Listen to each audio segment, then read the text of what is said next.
ka kasi nandyan? Ang tangina, saya kanina to. Tulog. Aris, aray! Masakit sa tuhod! Tulog. Pagkatapos magbigay ng sandaan. Thank you sa sandaan mo. Shopping ka. Siya, ano ka bibili nun? Gaga ka. Shopping ka na lang. Gusto mo, pure gold ka. 100? Ano bibiling ko dun? Napkin. Napkin lang? Sama mo na rin ng body liner. Ang pogi mo pag bagong ligo ka. Siyempre.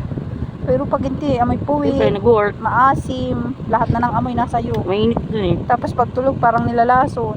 Bumubula ang bibig. Tapos nagbabibrate. Gaganon pa. Diyos ko po. Talaga pagod ng tao eh. Ang atin nagbabibrate eh. Mama mo, vibrating kulig mo eh. Nag-iilig ka na rin kung alam mo lang. Yung laway mo naman parang hose. Umaanong gano'n no? Hose naman sa'yo. Tapos higupin mo. Gaganon ka pa. Yoks, kahit hindi, sinungaling. Ikaw nga yun. Ikaw magaganon, di laway, nakaganon ka. Parang bata, igaganon. Ay, ikaw nga ginaganyan mo sa damit eh. Kadiri ka. Kanina, katulad kanina, ginising At kita. least ako Binigyan na may kita ng kilo. shopping sandaan. Ayaw pa. Oh, sige. Pagkakita ko, tulo lang.